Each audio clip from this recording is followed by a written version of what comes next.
Second day nila ngayon sa paggagawa. So, ito yung hollow block na special na pinagawa namin. Sobrang tigas. Ayan. Size, I think may sinasabing size 6 yata. Ay special na gawa namin ito kasi gusto namin as in if ever may super typhoon, kayang kaya.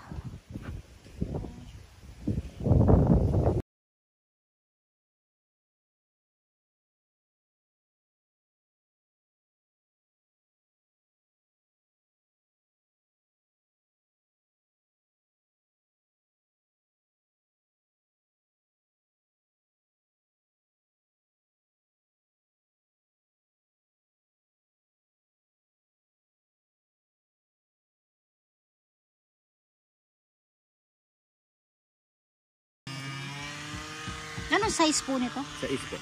Ah, size. Itong isa, 5. Hindi, pares po siya. Ba't mas makapal itong isa? Hindi po, ay puwet na po ito, ma'am. Oh, okay. Ito po, para sila. Ay, oo.